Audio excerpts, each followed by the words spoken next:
So I'm going to make generalizations about how society is structured. So at the core of society, the very powerful people, these are certain families, okay? These are the founding families of this nation. And there's not that many of them, maybe 10, maybe 100, okay? But at most 100. So if you go back to the Roman Empire, and the Roman Empire controlled most of Europe, as well as Anatolia, Egypt. It was a huge area, but really there were only about 200 families that controlled the Roman Empire, okay?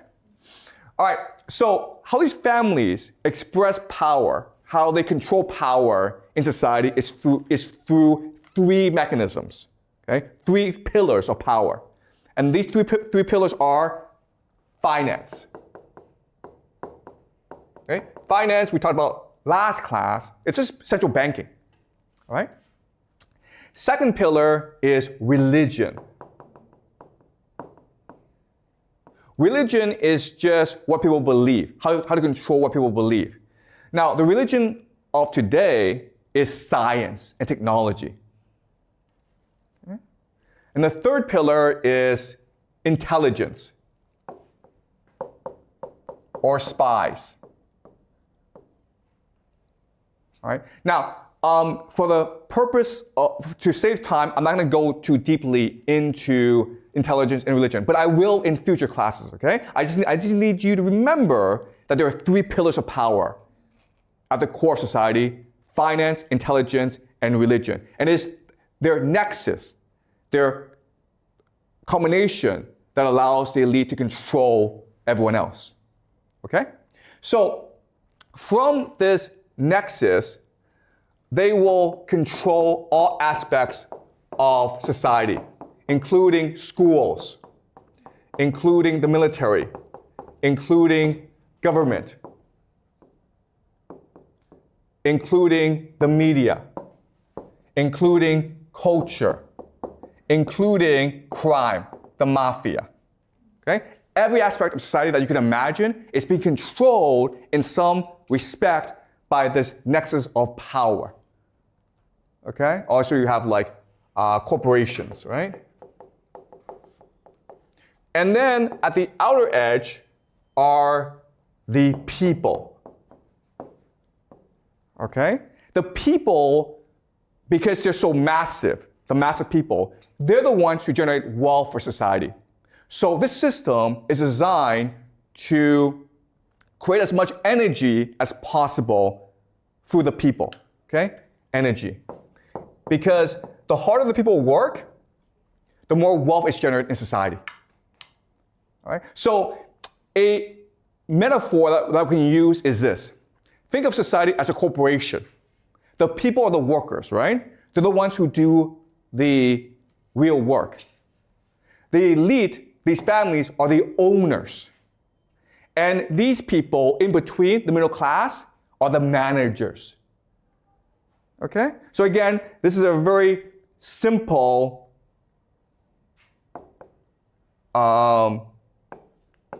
metaphor, and it's not accurate, but it's useful for analysis. Okay? So the families are the owners of the corporation, the people are the workers, the people in between, the managers, are the managers. And we call these people the middle class. There have been other names for it in China before in history. We call them the scholar officials, right? Another name for them is something called the professional managerial class, PMC. Also, another name for them is the petty bourgeoisie. Okay? Again, you don't need to know these names. For the purpose of simplicity, we will just call them the middle class. All right. Does that make sense? Okay. So having gone through the structure of society, let's talk about what happens when society rises and falls. Okay? When it rises, the dynamic of these three groups, it's very interesting. When it rises, the families who own the nation are happy to let the managers control society. And this is what we call democracy, right? And the managers are always providing feedback to the families and saying, we should treat workers better. If we treat workers better, then they will work harder. Okay? And at this point, things are great. The people feel that they have a voice in the system, they're making good money, everyone's really happy. But what happens because of elite overproduction is these families produce too many children who want positions of power. Basically, they want to spend money from the corporation. And now the corporation is in trouble. It's in debt. Okay? So at this point, what happens is this. You would think the managers would say to the families, listen guys, we need to be more fair to the people. But what really happens in reality is the managers exploit the people. Okay? The managers will now deceive. They will lie to the people. They will commit fraud. They will exploit the people. Why? The reason why is this. What the managers really do is something called rent-seeking behavior. Okay? Rent-seeking behavior just means they have a certain power that they want to exploit in order to extract wealth from other people. So for example, the most classic example is you own an apartment in Beijing, right? So you rent it out to someone who needs to live in Beijing and you collect rent. Well, this is true for a lot of people. So if you are a lawyer, you collect rent because only you can work in the court system. So if you want to sue someone, or if you have a contract dispute, you have to go to a lawyer, okay? The lawyer is collecting rent. And that's what the middle class, the professional managerial class do. They are rent seekers, okay? Another way of saying this is, guys, if you go to a company, you know what the workers do, right? You know what the managers do? They really don't do that much, okay? And this is true for the middle class. Like, the managers, the middle class, live very nice lives. And so when the company's in trouble, the managers are like, well, I have a very nice life, I have a very nice job, but I don't really don't do anything, so I'll probably be the first to get fired. So they have to show their worth. They have to prove their worth, and therefore, they exploit the workers. Okay? Do you understand? They push the workers harder to generate more wealth.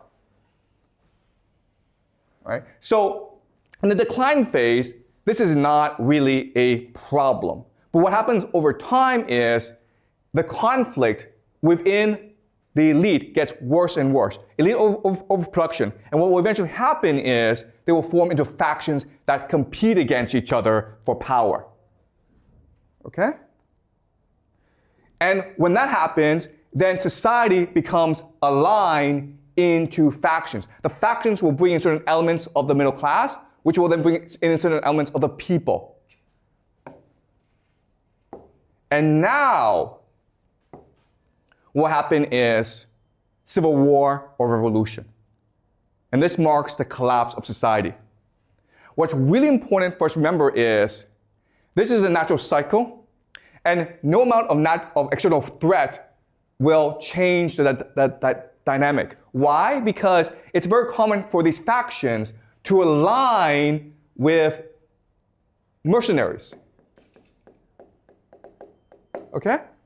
So there's foreign invasions, not because some guy overseas is like, oh, this society is unstable, I'll come and invade. What happens often is a certain faction invites mercenaries into the nation as part of the power struggle. And then the mercenaries realize, you know what? We can take this for ourselves. All right? So when you reach the collapse phase, the society is much too insular, much too racked with infighting to care about external threats. And that's why, if there's an alien invasion, it really wouldn't change anything. Okay? All right? Is this clear to you guys? Yes. So again, this is the model we're working with to explain the rise and fall of societies. At first, in this system, the elite families are willing to let the managerial class incentivize and motivate the workers to do their best. And you do that through democracy, through openness, through meritocracy, through innovation. But over time, as these elite families have more and more children, and these children are engaged in rent-seeking behavior, they basically want to steal profits from the corporation. The corporation runs into trouble, and the managers are forced to coerce the people, which leads to greater conflict. And eventually, over time, the collapse happens when society breaks up into different factions, which leads to civil war or revolution or war. Okay. So that's a model working with. All right, any questions?